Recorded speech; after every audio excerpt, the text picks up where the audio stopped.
I think it's to comment back. Yep. See, Hello, everybody. Hello. I as you can see, I am not Rodney. So Ray, did you get confused?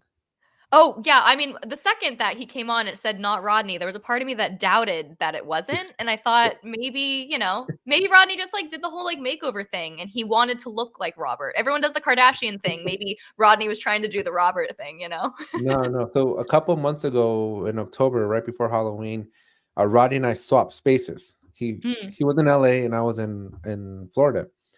So we swapped time zones. And for whatever reason, Ronnie had this great idea of let's swap offices as well. so I sent him a screenshot of this, and he sent me a screenshot of his, and we put the virtual backgrounds. Oh, that's and my son, as soon as we went live, my son ran up here to see. And my mom's calling me. She's like, "What's Ronnie doing in your office?" I'm like, "This is not. It's the power of the internet, people." Oh my gosh, I love it. But it's got to be so confusing for kids, right? Where he's like, I think dad's upstairs, but now I'm not so sure. It's like, I'm pretty sure he flew far, far away. Yep. But yeah. Anyways, welcome everybody. We got a couple people jumping in here. Arlo, new face, I believe. I don't know that I've seen Arlo before. But nice to see somebody else in the Rubber Ducky clan. Because our very own Sean Doyle, of course, the king of Rubber Duckies, is always here. Thank you very much, Sean, for being here. For everybody else joining here, you may be looking at a familiar face over on our end. We have a new host with us today, a co-host, a guest, if you will. She's like Madonna. She just needs one name, 3 letters, really. She's even better than Madonna. But she's the menace to society. Welcome, Ray. Hi, thank you. Yeah, thanks for having me. I'm really excited to talk to you guys, honestly. I think this is going to be fun, so I'm happy we're doing it. Oh, we're going to have a blast in the next hour. Oh. I know, yeah. We can go over if you want to as well, but just keep on going, yeah. Keep it going, yeah. So I've been peer pressured to do a 24-hour live stream that I haven't successfully been peer pressured into yet. Yeah. But yeah, if this is the start of a 24-hour live stream, let's get it going. In the comments, let us know. Yeah, I was like, I'll just call out of work tomorrow. I'll be like, sorry, Mike, I can't come in. I'm too busy streaming. I'm an Atlassian creator now. It's part of the job title. But I'm kind of famous. Just a little bit. Yeah, a lot of my best reactions is when I'll jump on a call with somebody and then they'll recognize the background and they're like, I've seen you before, not sure where. And then they hear my voice and they're like, say Jira one more time. It sounds familiar. But yeah. Yeah. Oh man. So why don't you help out the peanut gallery? This is the peanut gallery. You can tell are the people that are kind of sitting there. They're watching and listening to us, and they are kind of putting in those comments over to the side. How about a brief introduction, Ray, as to who you are? Yes. Yeah, that's probably helpful. Hi, my name is Ray. I am a product success and project manager over at a company called Advisor. And I am a Jira nerd. My obsession with Jira runs deep, like LinkedIn headline deep. And yeah, I like Agile. I heard that the Jira Gal is open still. JiraGal.com. Jira Gal, I know, but I feel like I don't know if I'm the Jira Gal, I don't know. Ronnie just took it one day and you just got to claim it. He's got to claim it. But I wouldn't be surprised if Rodney has every permutation of the JiraX.com. Oh, 100%. It's just one day he's just gonna bestow. I think it's not something I could claim, right? I feel like Rodney would need to bestow we just it gave it upon to you, me. the Jira Gal. We just bestowed you here. You've been knighted, queen, or whatever. Oh well, I mean, if you guys say it. Oh man, but yeah, no, I'm supposed to be here to meet everybody and to jump into this. I heard that I'm supposed to answer questions about a specific burger chain. That's only if Alex is just vamping for time, and I think we've got plenty to discuss about. No, I think one thing that I think we should probably talk about is you are an Atlassian creator in your voluminous spare time, and you actually have a podcast. Can you tell us more about that? Yeah, absolutely. So it's actually Atlassian Creators has given me an opportunity to do something I've really wanted to do for a really long time. I had my own kind of mental health blog before I got involved with Atlassian Creators called the Oxytocin Chronicles, where I kind of just chronicled my journey through therapy and what I was going through with my own mental health struggles that kind of got a life of its own. And then when I was asked to join Atlassian Creators, everyone had these really cool niches, right? Like you've got Brittany, who's like the Trello girl, and then you guys with the Jira life and Rodney being the Jira guy. And I thought, how can I take the things that I'm passionate about and that I love and also, bring awareness to really important issues that go on in the tech space and with mental health and pitched it to my company and pitched it to Lauren and Andrew, and it went well. And our first 2 episodes are live. We've got the How did third you get the one name? on the roadmap. So it's when I worked as a product manager, I just feel like all the time it was just, oh, it's on the roadmap. It's on the roadmap. It's all of those things that you wanted to build and wanted to do that you weren't really committing to. So you'd always just say they were on the roadmap. And my boss actually had the idea to call it epics and stories. And I was like, that's really fun. But, I think it's like, I thought on the roadmap was a good way of saying, like, there's all these things that we want to attain in life and all these things we want to accomplish. And sometimes they are just on the roadmap, right? Like we don't have a launch date, we don't have a deadline, but they're things that we're striving towards. And that's just kind of how it happens. And it had a nice ring to it. And when I Googled on the I roadmap love the name. podcast, no one else did it. So Yeah, I love the name. When I saw it, I looked at my wife. I'm like, this girl right here, man, just next level, comes out of left field. I don't know where she just pops into the Atlassian scene and takes probably the most clever name next to the JiraGuy.com. I like to make an entrance. What can I say? You certainly have made quite the splash. Well, thanks. I hope it's a good thing. I hope my reputation so far is a good I know, one. well, the chat is picking your name. I think I think I think we start a segment where we invite members of the creator economy here that we're doing with the Atlassian creators and like bring them in and let the Jira amigos indoctrinate them with their name. I don't know if you know. The So Jermigos chose their name, so I think good. it's only fitting that any guests that we bring on, the Jermigos choose the name for them if they don't have one, because next week is Fun Man Andy. Nothing's going to top Fun Man Andy. So, oh yeah, how do you top that? Then we just got to walk around our Team 24 with our T-shirts for our our call signs that have been granted to us.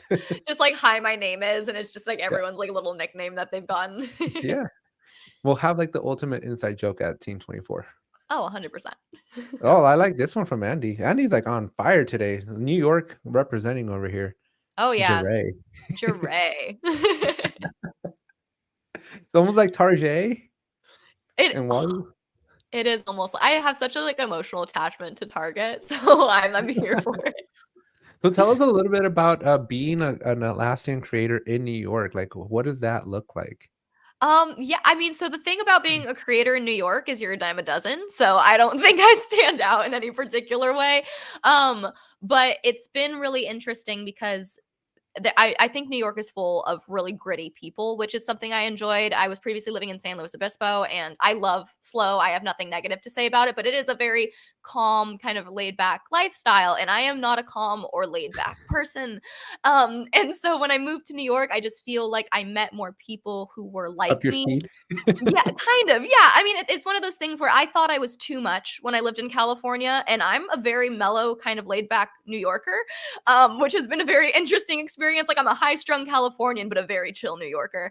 And it's really kind of helped me figure out who I am. And then obviously with Atlassian creators, the networking events have been amazing. And I've met some great people at the Atlassian community events. So it's been really fun. I've enjoyed it. That's awesome. How long have you been an advisor again? Oh, golly. I started in February. So coming up on the 1 year anniversary. Yeah. Nice. Becky had reached out to me last year, Mm-hmm. and she's like, "Hey, let's get together at Teams." And then like your boss was gonna go, but then nobody went, something like Yeah, that. I think Mike ended up going, but he was kind of all over the place. But all three of us will be there at Team 24. We booked hotels, so you will have the Mike, Becky, Ray just tornado descending upon Team 24, which will be fun. So that would be your first teams, wouldn't it? Then Yeah, baby's first team, Team 24. Dude, last year was comfortable shoes. morning. Comfortable shoes, stay hydrated, and lots of caffeine. Oh yeah, the caffeine thing I think I've got dialed. I have my emotional support water bottle with me at all times. Comfortable shoes. I'm a sucker for heels, which is kind of unfair because I'm relatively tall for a girl as it is, and then I wear heels even more, just like You, tower above everybody. 15,000 steps was what I was clocking in on average every day. I don't know about the Really? heels. All right. Well, I Yeah. got some comfortable ones. Oh, having a rave back here. There we go. I don't know, man. That's a lot of steps. It's a lot of steps. Yeah. Oh So I'm man. excited for you. This year was my first team, and I had no idea what to expect. And I ended up probably, I've been to a lot of tech conferences in the past, and this was the first time I did nothing like I would have done in a tech conference. Yeah. And it's where I met Bob. It's where the Jira life got its feet. It's where it started. And so definitely be prepared to expect anything Yeah. in a few months.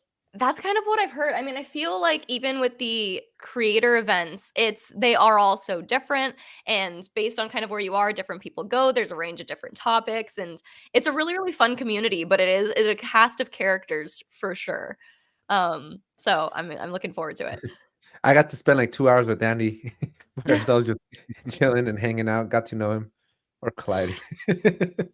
Oh, I know Andy's one that I feel like kind of similar to you guys. We were saying right before the show started. I've talked to you guys so much, via LinkedIn and the Atlassian Creators channel, but it was my first time actually sitting and chatting with you guys face to face. And Andy's another one that I feel like I keep talking to him, but I haven't actually had a conversation. So hi, Andy.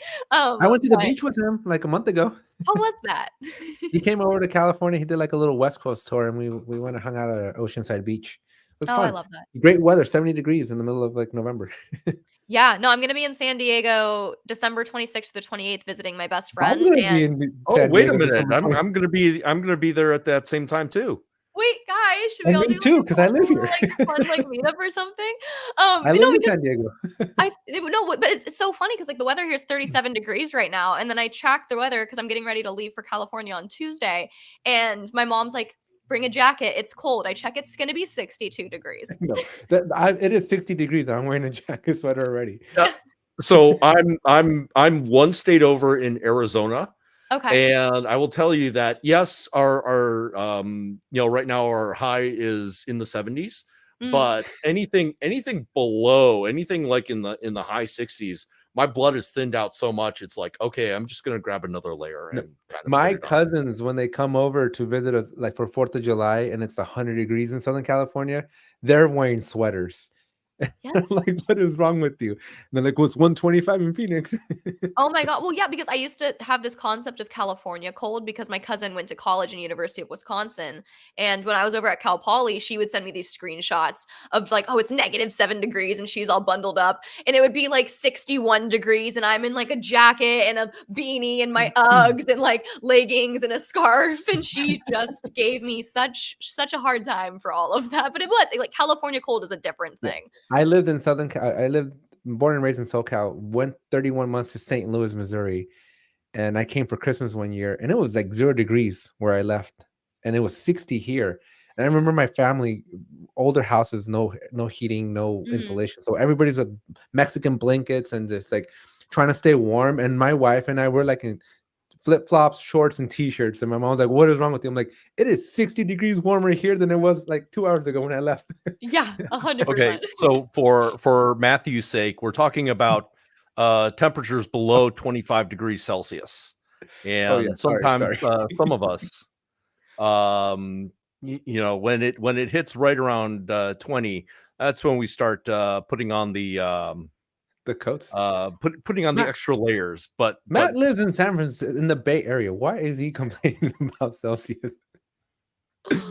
All right, so let's get into maybe some of the last topics. But if you're gonna be here, we definitely got to plan something because the three of us in this call are gonna be in the same zip county. Oh yeah, no, 100%. We'll have to take it offline, but like for sure, that'll be super fun. Yeah, definitely. Especially since Bob's making me drive down to downtown for him. So I'm not I'm not making you drive downtown. It's the Jiramigos. We got to go get merch. we're getting merch for the Jiramigos so that so we can make if our live panel gets accepted by Atlassian, hint, if you're if you're listening while you're selecting the talks for Team 24, we would have appropriate sombreros for select members of the Jermigos. Yeah. That would be fun. We're going to an Old Town, so I don't know if you've ever been to Old Town. I don't know where that is in relation to, and this is gonna sound so touristy California girl of me, but where's that in location to the gas lamp in Pacific Beach? Well, Gas Lamp and It's Pacific Beach close. aren't even next to each other. I know, but that's Well, like I would when say you in said- between. I would say Yes. right in between. Okay, then perfect. I've been probably transversed through there then before. Yeah, I lived in San Diego for 7 years, and my coworkers always told me go to Old Town, and I was like, because in LA we have this place called Olivera Street, and it's just like a little street that's like the first street in LA. And I went to Old Town. I'm like, it's like taking a piece of Mexico and sticking it right in the middle of downtown San Diego. Like, this is legit. It wasn't like a little street. It was like a whole town. It was kind of cool. Yeah, food's probably absolutely fire though. Yeah. Although for me, it's just food. That's fair, yeah. That's the one thing about New York is I have not yet found a Mexican food scene that compares to California, but I think you'd be hard pressed. But I'm I've sure never someone's been got to a New good York. recommendation. I'm waiting for Andy to invite me over, but I've never been to New York. Oh, Andy, I come don't, on. I don't know that I would survive. I freaked out in San Francisco and like went right back to my hotel. It was so scary. I mean, it's an experience for sure. Like my little brother won't come visit me because he's like, there's too many people and it's too loud, and I don't know why you like living there. And then for me, all the external chaos makes my internal world so calm. Like I walk down the street and I'm like, just But why New York though? Like you could have picked LA, you could have picked San Diego, you could have picked the Bay. Well, I actually moved to New York for Visor, because we currently kind of just it's a hybrid kind of thing, and it's really important to our CEO to have like in-person time and a really strong company culture. So I had gotten laid off from my last company, and I was in Europe, and I got a call from a guy named Mike, and he said, "Hey, got a seed stage startup in New York. Would you be down to move?" And I looked around and said, nothing's keeping me in California anymore. Why not? In my 20s, it's the perfect time to do it. Nice. All right. I'm gonna have to side with Andy here. There are just some foods that you can only experience in New York, and that is like New York kosher. We're talking like real bagels. We're talking. I just want a slice of pizza. I heard pizza, like the $5 pizza or whatever. Yeah, grab a slice. Yeah, absolutely. Slice. Yeah. Cool. Well, again, now for some Atlassian stuff. This was fun. But the people they come for the Atlassian stuff. So this week, major announcement that I missed out on. Big announcement on like Monday, wasn't it? I was too lazy to sign a non-disclosure form. But Ray, what did Atlassian announce this week? Atlassian Intelligence, which what also do you think about it? Have AI. you tried it? I haven't tried it quite yet, but I was reading all of the articles about it. And I told you this, I was like, I'm going to come in blind. But what I'm most excited for is I posted this on LinkedIn, but being able to kind of just like put a non-Jira query language query in and have it generate JQL or JQuel for you. Like that's huge, because that's an issue we run into with our users a lot of the time is we've got this really great system that can use JQuel to bring in your issues to Visor.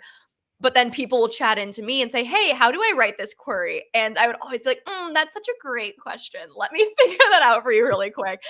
So with Atlassian Intelligence, it's great because it takes selfishly a lot of the pressure off me when people come in with those types of requests to kind of try to figure out what they're looking for. So that's what I'm really excited about. So I am experienced with JQL, and I love the way that you pronounce it, JQuel. It's like I think that's gonna. We're gonna spread that out in. But it makes so much sense because there's always been that existential argument between SQL and SQL. Yeah, or like SQL, and JQuel. Like those are the query Yeah, languages. but I've never once considered calling it JQuel, but it makes sense if you grew up calling it SQL. Yeah, see? Yeah. But there you but go. I think we're gonna get ourselves into that whole GIF and GIF thingy, though. I have strong opinions on that. We should save that for the end of the show. When we get back to our in and out discussion. Yep. Yeah. So, but having gone through the JQuel or the JQL, whichever way you want to pronounce it, I'm still like going through the reference pages and is it this way for especially if you do like due dates, and is it if you do less than, is it positive or negative? And Look what you started in the chat here, man. I'm telling you. JQuil sounds like NyQuil. I like both things. No quil is no sequel. Dude, that should go on a shirt. A little bottle like a Dayquil, but with the JQuil. Ooh, see, now that's good swag. You see my post where I'm trying to come up with the shirt idea? Yes. Freaking Sean texts me. He's like sending me like a list of like 100 t-shirts. I'm over here like legitimately like pondering shirts, ideas. I had 50 of them. Where did they go? They're all gone. Come back to me. And Sean's like, my good friend over at ChatGPT. Like, oh yeah. One of my engineers did that to me the other day. I actually put in our engineering channel. I was like, hey, can someone help me write this SQL query? And they just sent me back a link to ChatGPT. It was very like, let me Google that for you. And I was like, okay, cool. I thought maybe you guys could provide me something a little more specific, but thanks for the help. Let me Google that for you. They got to come up with something for the ChatGPT because it's definitely gonna start replacing the whole. Let me Google that for you. Oh gosh, yeah. Or let me bring it up with ChatGPT or Atlassian Intelligence. Yeah, but this is where they got to come up with a more clever name, right? Like, let me PT that for you or something. Yeah. Well, I think if it's Atlassian, it's got to involve Charlie because we've talked about Charlie before. Charlie was the, huh? Let me Charlie that for you. Yeah, let me Charlie that for you, or something like that. Atlassian, if you're listening, we're taking dibs. We take dibs, Atlassian. Is Atlassian AI ready for a demo? I don't think Atlassian AI is ready for a demo. I don't think so. So I tried it out. So as you were talking about JQuil, which is now going to be a thing, we're going to make it a thing. Let's go. I tried it out, and like the UI for me, like some of the beta features are working. Like I was able to try I was able to do the AI in the description and in the comments, but when I clicked on that top search bar, no dice. I couldn't. No. I was hoping to put in search who is Alex Ortiz, and nothing. And it returns like he is Dr. Jira. He is the assignee of all of the important tickets. Like, how dare you ask me such stupid questions? I know, yeah, but no, it's been buggy. I think from my experience, I kind of wanted Ronnie to be here with his womp womp womp. Yes, because that's how I got. But some of it worked. Like I think it was kind of interesting. But I wouldn't. I don't think it's prime time ready. Yeah, and I think there's still stuff yet to come. Although they released a lot of the features for Atlassian Intelligence, saying it was generally available, they also specified that there are some things that they're releasing in beta. For example, they were talking about having it generate glossaries. That's available for Confluence now, but it's going to make its way into Jira later on. Huh. And then other things like AI definitions in beta. Yeah. Other things like for Bitbucket being a reviewer for your pull requests, that's actually in the coming soon. I don't know that I would trust AI to be a reviewer. Is their idea that would be in conjunction with like everything that they did with Compass, or is it like kind of a separate entity? I mean, I don't know if this is the right question to ask. There's already things that they're kind of cooking up with Atlassian Intelligence and Confluence and Compass, where first they're gonna have, you can ask Atlassian Intelligence, hey, what's the status of this project? And it's gonna go through and first for Confluence, just kind of analyze all of the artifacts, and from that determine where things are. But the real power is going to be when that reaches Compass and you ask that same question, because then there's a lot more of that data there. Yeah, and then for enterprise users, there's a data lake that they've been building out for like the last couple of years, and that pretty much plugs into all of your development tools. And I'm excited, right? Because if you've ever used the analytics functionality, you guys probably haven't, but you need like 2 PhDs to like even get one query to work? Well, yeah, it's a PhD in SQL and a PhD in SQL. And then So another one in JQuil. 3 PhDs actually. Yeah. You You need need you just 3. need like a qual. You need a qual PhD. You just need the core. and then maybe yet one more in CQL. So Just put like I graph learned about on there, CQL. but it's just anything that's got a QL in it, you're locked and loaded. You're ready to go. Yeah, just the Yeah. QL master. That's what you gotta have. Star, you put star QL. That's what you gotta do. Wildcard there you QL. go. That's another shirt. Man, we're just making all kinds of shirts here. We gotta go. The You were- creative juices You are were going. warned, right? You were warned that it'd be the conversations become shirt ideas, right? Oh, I mean, I was warned that it was gonna take any direction, and I'm here for it because that's exactly how my brain works. So keep jumping around. I'm keeping up with y'all. Nice. Yeah, no, so CQL, JQL, SQL, all the QLs. All the You need a PhD in all of them. So Andy is saying that Andy, our Confluence expert. I have to say that because I kind of muffed a Confluence question on. So Andy, the Confluence expert, says that Confluence CQL Whisperer. is next to Latin there. The So lost language. I would argue that Midori, my good friends that sponsor my APTech channel, they would argue that CQL is definitely not dead, as they have taken CQL to the next level. They embed it in their app, and it's really, really crazy the things that you can do with their implementation of CQL. So It's very much you're saying it's Monty Python dead. Sure. I'm not dead yet. I think I'll go for a walk. You guys got to remember that I was born in '89. Like Sean did a joke too. That whole Jenkins thingy, what he did with the test. I'm like, I don't know what that means. I'm gonna just stay out of this one. So my I'm sorry, my Gen X is showing. So Ray, if you don't mind, are you 20s, 30s? I am 27. I'm a 90s 27? baby, right on that beautiful millennial Gen Z cusp. I have no identity. I'm in the wind. I'm 34. Yeah. We have to explain. Yeah, I have to watch. Apparently, I've been meaning to watch because Elon Musk does this to me all the time too. He's like always pulling things out from like Spaceballs and that other movie that's from the 80s. Wait. You're a Tesla fan. I am, but I'm not a 1980s tech sci-fi fan because Tron, the original, ruined 80s sci-fi for me.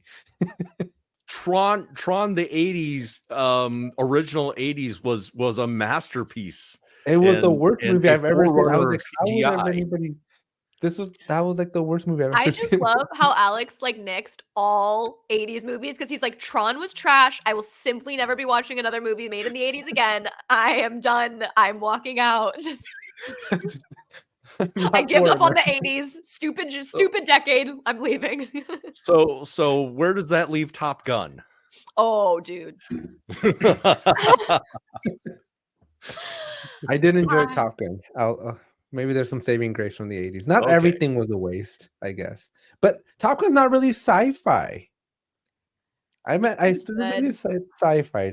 Tron ruined all sci-fi 80s movies for me. Top Gun's so good. Now I'm gonna have to watch that after we get on. That's what I'm doing with my nighttime. Ordering Robin, I'm watching Top Gun. Oh. Yeah, and let me suggest in there a few Monty Python movies. The show, Spaceballs as well. Especially if you're a Tesla fan, you need to watch Spaceballs in order to get the ludicrous mode and the plaid references. So what movie is the icon that is watching you for Sentry mode? There's another 80s movie. I don't know if it's that or if it's from Spaceballs, but ludicrous mode and plaid are definitely from Spaceballs. I know there's another one in there where like that little red icon that activates in Sentry mode is from one of those Elon 80 movies that he likes. Oh, it's either that or Back to the Future. I love Back to the Future. I actually just got to see a DeLorean like up close last weekend. 80 science fiction. Yes, but it doesn't feel like freaking Tron, man. I felt like Tron was like Gumby or something, man. It was like the worst CGI I've ever seen in my life. It was the 80s. It was like what do you Did you see the movie? No, but it's like it's every time you go back and watch an old movie like that, like the worst mistake I ever made was going back and watching Shrek, like the first one. That animation is so creepy now compared to how things are animated. Like it's all gotten so much I watched better. the first Toy Story as well. I'm like, this was like cutting That edge. This was nice. well, Yeah. it's like Andy, Sid, and that dog. The way that they're animated, terrifying. Terrifying. Do yourself a favor and Google the first Toy Story. That dog, it's like the eyes are like human eyes. Like I don't know. Here we go. Space Odyssey. That's the other one that Elon references a lot. I gotta watch all those. Yep. The writing of Shrek Writing one the is Shrek one, phenomenal. Writing I a liked Shrek, it. I Shrek liked one is it. still good. They did a great job with that. They When that did a movie great came job. out- So it was one of those where it was a late decision from Mike Myers Yeah. that he thought that Shrek should have a Scottish accent. So they had to go back and re-record everything. But Huh. I don't think anybody can think of Shrek without that Scottish brogue. I'm trying to do it right now and my brain's actively buffering. Like I can't. What would that even sound like? Like, oh, what are you doing in my swamp? Like it's just not fun. Like that's And let's not forget that we're with the king of trivia here, Mr. Highest Oh. Score in all. So, quizzes. so Andy's And got I'm a the lowest. suggestion for your 24-hour live stream. It's time Please to watch. load up on 80s science fiction. You know what? I might just do that in preparation for the quiz whiz. I'm just gonna like live stream myself watching all trivia for everything like pop culture, because that's how Mr. Beast took off, by watching anime and counting to like 1,000,000.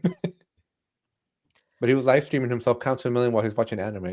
So I'm just gonna watch all this stuff so I can knock out the reigning king here. It's almost like I live. do love Donkey. I love the Donkey. Donkey's Yes. great. Donkey is fantastic. My kids, by the way, are scarred of like they can't see Shrek.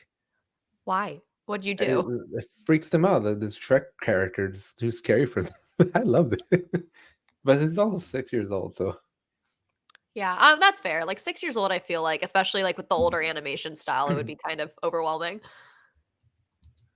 this is the only way I'm able to get points on the scoreboard, Andy. All the Marvel references. All right. So Atlassian Assistance. I tried it out. It was I think it's got a potential, right? And so bringing it back to where I was telling you about the whole data lake thing, and you need the 10 PhDs. Wow, that went down a real interesting tangent. Like we ended up talking about Shrek. But the data lake and the whole analytics, at least for these enterprise customers, it's going to be revolutionary when it's like if you can figure it out. But what I like is that Atlassian Assistant is going to go into that as well. So being able to ask it in actual English, like, hey, give me X or give me Y, it's going to go do all the quills for you and put it together and like give you real good information. That's what I'm excited about. I haven't seen it yet, but I'm holding my breath for that one. And I think one key part of this is going to be Atlassian probably about a month ago released their responsible technology guidelines about how they're going to handle all of this AI. What sort of privacy principles are they gonna follow? Because a lot of this is really API calls to OpenAI and ChatGPT. So enterprises that have these huge data lakes, they're going to wonder, well, how much of this is going to be sent out over to OpenAI? How much of this is just going to, is this going to leak out? And, Atlassian has put in their response to that. What do they say? Because I was going to say, and their response was what? Yeah. What do you think? Look it up, Bob. So basically what's going to happen is the private enterprise data is just going to stay private. It's not going to they don't copy it. They leave it right where it is. And for enterprises, it's that data lake. They don't and they don't kind of commingle it with other enterprise data. Have you ever heard of Kaspersky? I have not. You, Ray? Mm-mm. Have you ever heard of a battery horse staple something? Battery horse staple something? I gotta look it up. It's like MK battery. I'm picturing Horse. something, but I feel like it doesn't pertain. I feel it's like one of those Correct favorite horse toys battery in Sid's staple. bedroom. Yeah. So I got a cybersecurity background, and Kaspersky is a Russian company who makes Oh, Kaspersky. Okay. whatever, tomato, and they make like a antivirus stuff and stuff like that.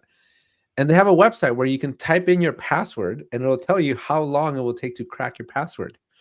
Oh, Right? I don't think I want to know that. I I know. know.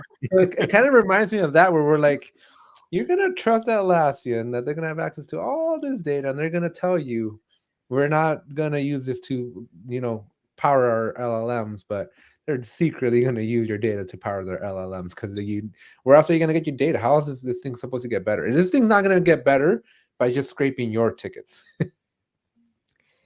Yeah. No, it's really interesting as you see all these companies do AI and stuff, because I feel like where I've seen it work the best is not as the solution, but as something that enhances work already being done, right? So, the ability to take all these different query languages and kind of take all of that information together and help make the end user experience a lot simpler. Or like I use ChatGPT all the time, like when I've already got some JavaScript that I'm doing and I'm like, why isn't this working? I'll plug it in and be like, hey, what Yeah. about this sucks right now? And it'll be like, well, did you think about this? Or have you tried doing it this way? And plug it in and it works. Like when I'm already doing the work, I found that AI and like ChatGPT and all these things are helpful for helping me do what I'm already doing, but not for kind of starting from ground zero and building up, right? Like there's this Right. trend going around on TikTok right now where it's AI auto completing photos, and very much kind of like you guys are saying about Atlassian Intelligence, like it auto completes the photo, like it completes the job, but in a way that is very uncanny and just a little bit off, right? Like it's not quite there yet. It's so funny because so I put in the example that they emailed out, right? It's like, hey, build me a matrix with the latest iOS and Android versions or something like that, right? So I told it to do the exact same thing. I'm like, great. Now give me a test case for each one of those. And it's like, well, I'll read it to you. I was like, okay, I'm clearly, if I'm a tester, I am not worried for my job yet because Yep, this was yeah. the dumbest answer I can get. It was like, this is no value added whatsoever. I gotta find it. I lost it, but basically, I think you're still safe. Like you I said, think right? I think it's really useful to complement. It can make Oh. suggestions on existing things, but I think creating it on its own, I think I have a feeling my job is still safe. So Oh, definitely. Well, we even just ran into this with our designer when we were trying to get photos of me for on the roadmap. We ran them through AI, and the stuff it came up with, I never knew that I had 13 fingers, but it was very exciting to find out that way. 13 figures? What do you mean? Oh, but some of these photos that AI came up with when he put in just a bunch of like different headshots of me, and then it spit out. It's like we gave you exactly what I look like, and you still came up with this, and that's fascinating. All I can think about giving that in the morning conversation we had was like a little elf. I don't know how you came up with elf. I have really pointy features. It's hard to tell on a camera, but like my nose is pointy, my chin is pointy. Like I'm a very pointy person. But then you look like a novel. It's just like, what in the world did I unlock here? It's a mess. But I want to read these though. Yeah. So Verify functionality. Good. Excellent. yeah. So like validate capability, ensure stability. I was like, yeah, we are. Since AI is, we're not going to be out of a job anytime soon. Ensure stability. I think it just qualified as the test lead for I mean, and it's up to you to elaborate on the test cases. That's what I was gonna say, man. Depending on your company, I mean, this might be a 10x improvement. Oh yeah, I was gonna say it's reading very much like my first acceptance criteria I wrote when I first started in product, where they'd be like, "How do you verify that it works?" I'm like, You verify it But works look, by realizing that it does.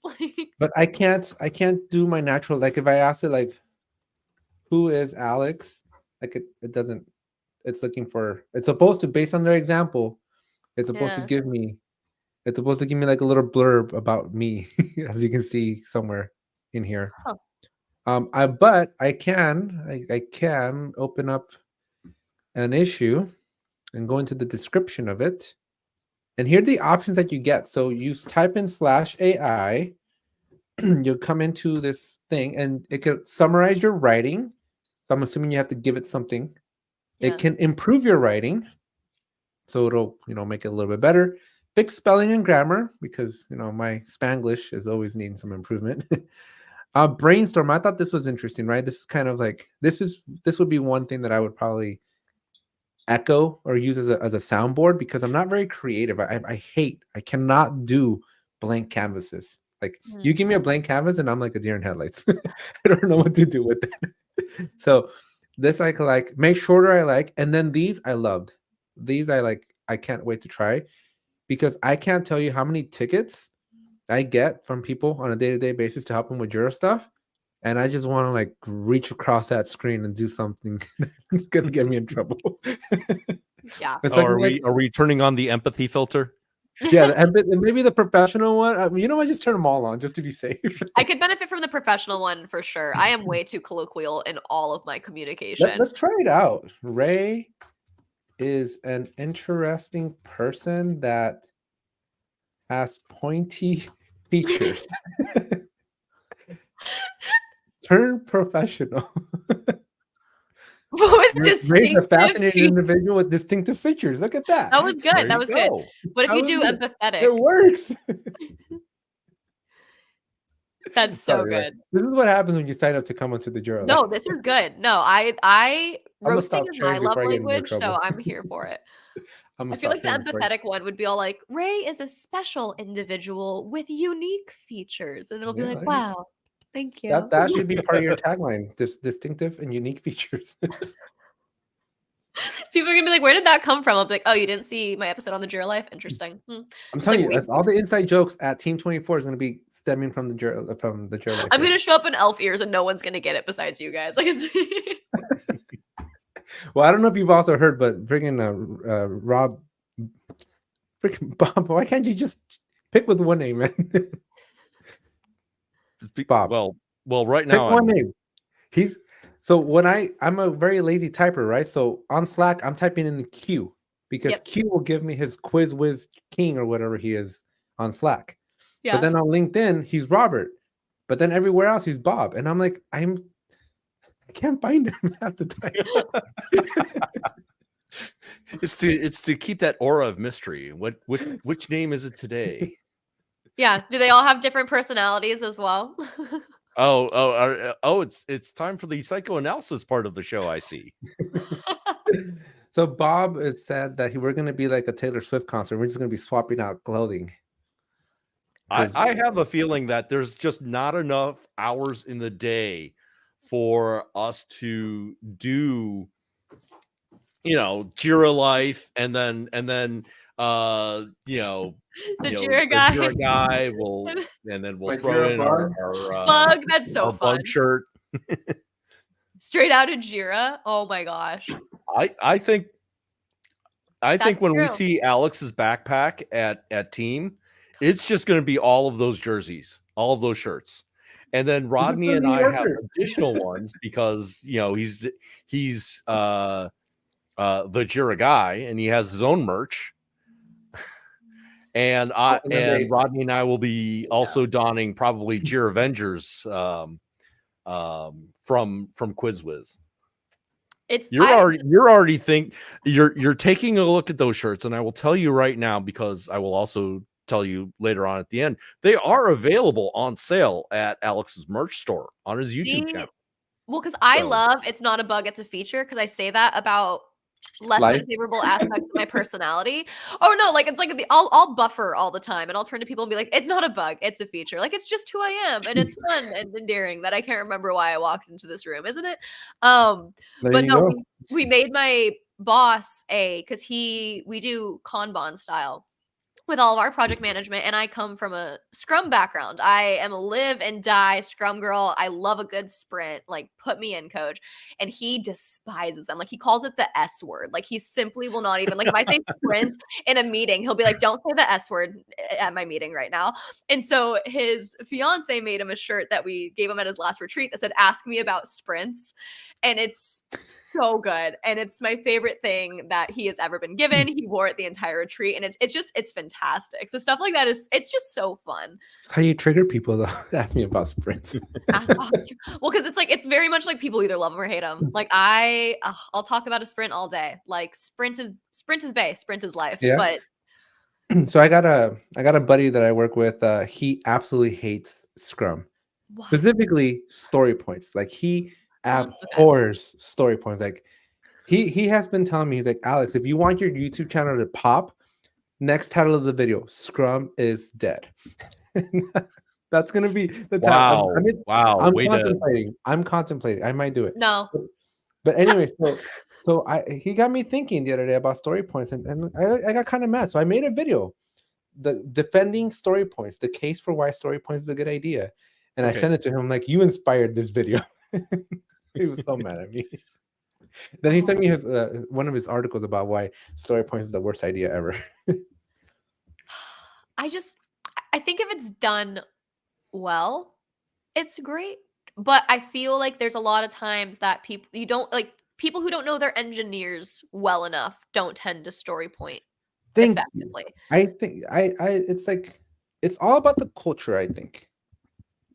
Right? Because, and I get this a lot with, like, again, through the YouTube that I have, right? The comments that I get and the questions that I get, it's like, everybody's like, I need reports. I need better reports. I need better agile. I need to track my team better. I need to be on top of them and micromanage them more. And I'm like, what's the point?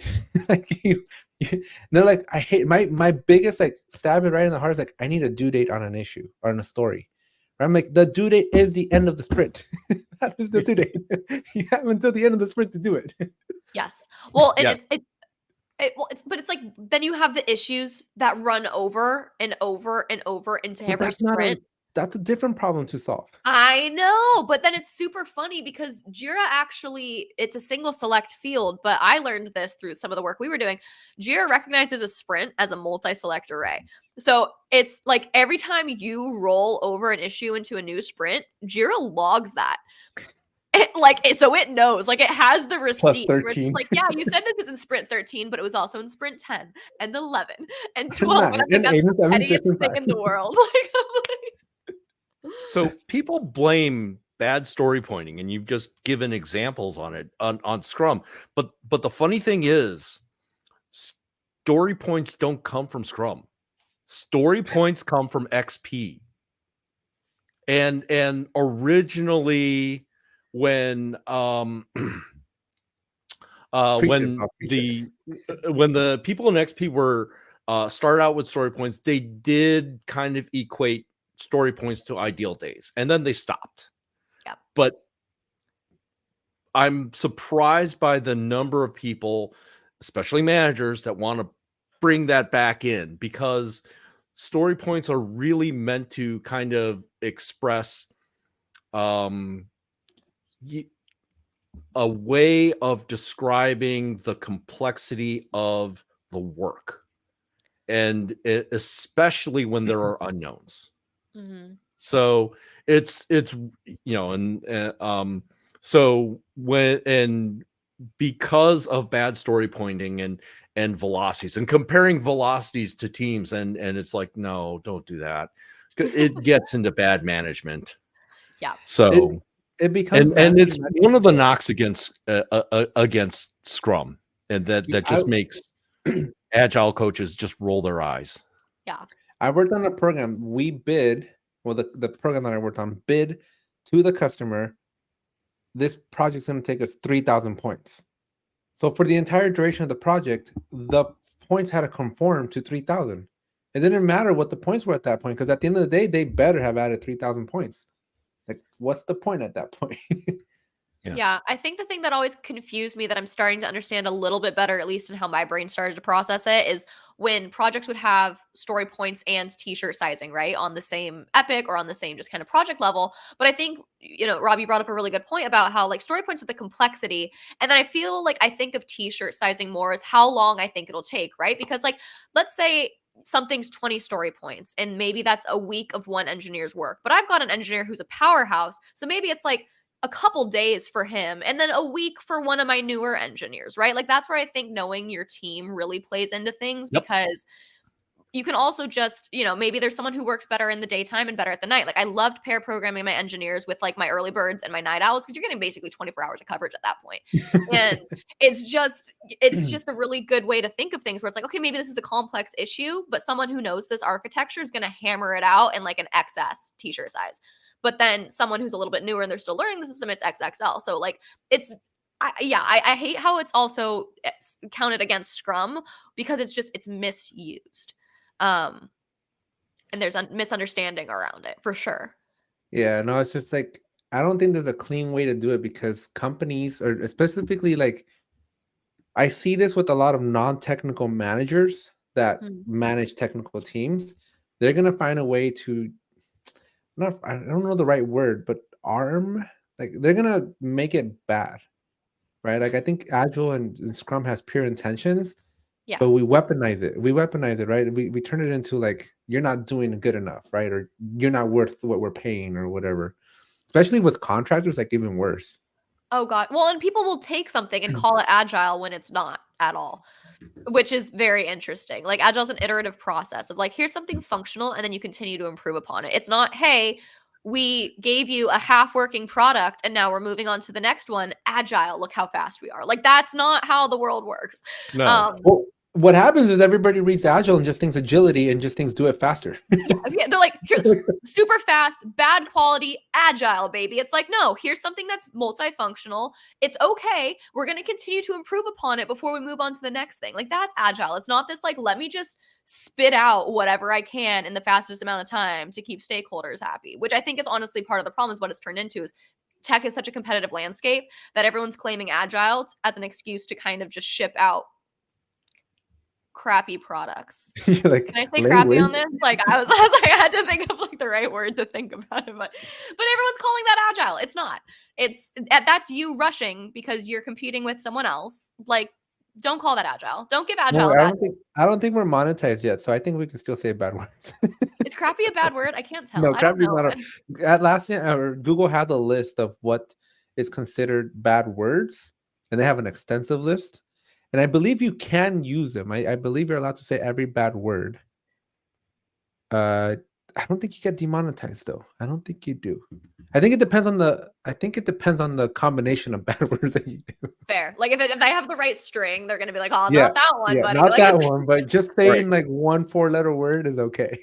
So for those of you that are not Gen X or older, please Google 7 dirty words George Carlin, and then preferably not on your work computer. Yeah, probably not on your work computer, but it's all right. But yeah, no, definitely. I think I've always wanted to talk a little bit more agile in here, but Rodney I think is a little bit more. He's just an admin, right? So we tend to stick with more of the admin stuff. But that's why we have guests. That's why we have the ability to bring on people. You have like 2 agile coaches and an SPC on this, and Rodney's at Topgolf right now, so Rodney left us unattended. It's his fault. That's what happened. You guys have fun. We're just over here like agile's the best. Story points are for winners. Like Scrum is not dead. Scrum's not dead, baby. That's the shirt I want. I want like a punk's not dead shirt, but Scrum's not dead. Scrum's and just like dead. I'm crop it, fray it, acid wash it. Back to the 80s. We're right back there. I was like 1 year old. I caught the tail end of 89.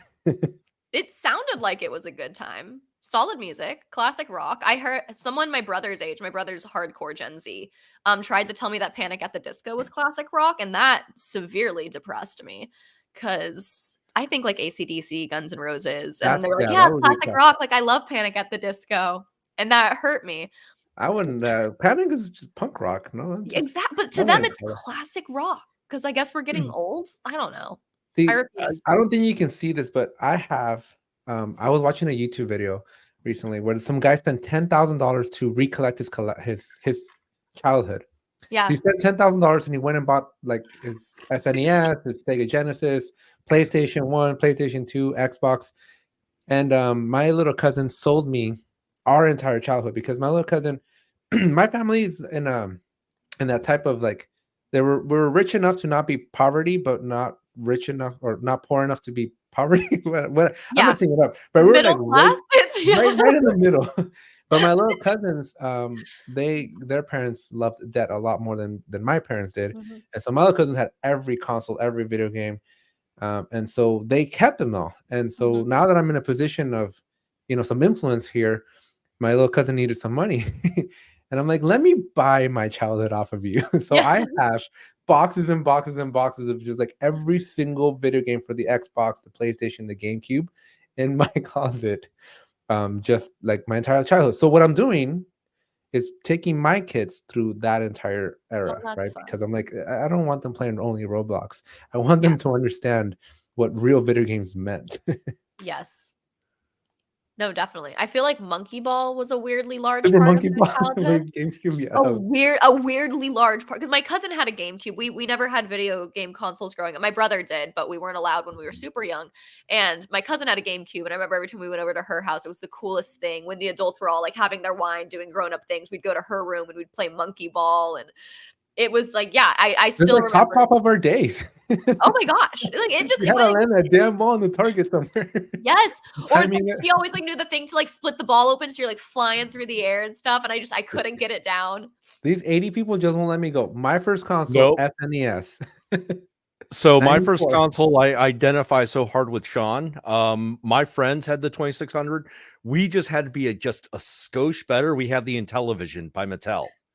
And so, the football, when you played football, it actually looked like a football player and not like a blip. But so yeah, and they actually had like a voice synthesizer module, and we were playing B-17 Bomber all the time on it. Yeah. Yeah, no, I was And in look at these the young whippersnappers just kind of like, I came into the 16-bit era, so we had a little bit more texture. Yeah, my first I was a pink Nintendo DS with the OG Animal Crossing, which I know has made a comeback, but did it first. That and Nintendogs. Oh Rip my god, my Nintendo was Nintendog. good. Somewhere in the void, he waits for me, alas. Along with our Tamagotchis. Oh, see, I never had a Tamagotchi, actually. Yeah, I did. That was 90s. Good old times. I also had the Super Soakers from the 90s. Oh my gosh. Water guns used to be, like, actually painful. Some of the, like, big, huge super soaker ones, like, you got hit with a stream of that, like, you could leave a welt. Those got intense. Yeah. Same with, like, some of the Nerf guns that were, like, kind of automatic. My brother had a couple of those, and it was just like, "Do, do, do, do, do," and, like, I'm like, "Okay, like, this is a children's toy, and this is, like, not fun for me." Dude, it's gotten so bad that like my kids I have to remind him to go outside.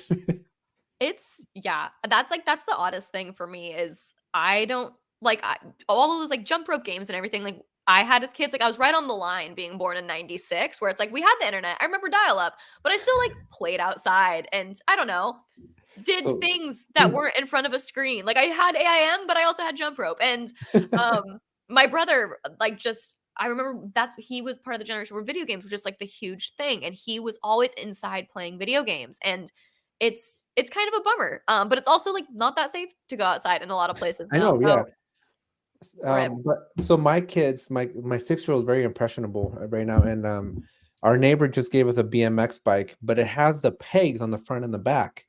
And Yikes. I had a bike with pegs in the front and the back, and I was telling my kids and my wife, and so I have two boys and my wife, and I'm like, I had a bike, and I still have it actually. I'm like, my bike, I would transport 3 people on this bike. I would have my girlfriend in the front seat, me driving the bike or riding the bike, and then my best friend on the back, on just holding onto my shoulders. And my Yep. son, my little one was like, how do you get 3 people on a bike? Like you couldn't comprehend it. So I got my kid to sit on him. I put him on the pegs in the back. I'm like, just hold on to your brother. and they took off, and like he's going Titanic now. Like he's like not even holding on. But he loves it. Like he's just loving cruising on the back of that bike, and it's like great bonding for the brothers. But now they can just travel around the neighborhood together without having to get two vehicles. And my son, everywhere he goes, is like, "Did you know you can ride 3 people on a bicycle?" That's so cute.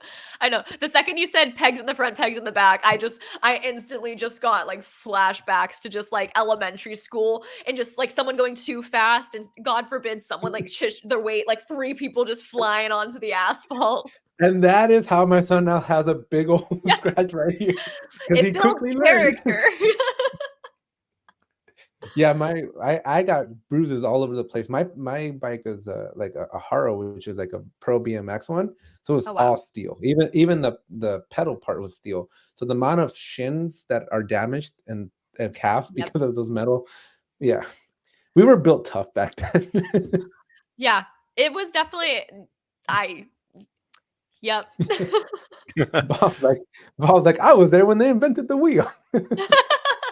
Yeah. Right. So, sorry, Bob. Ray, are you ready to go into extra innings, or should we close this all up? It's your guys' world. I'm just living in it. I got nothing on my calendar for the rest of the day besides a date with Ramen and Shrek, apparently. This has to be the most fun episode. Ronnie needs to go Top Coffee more often.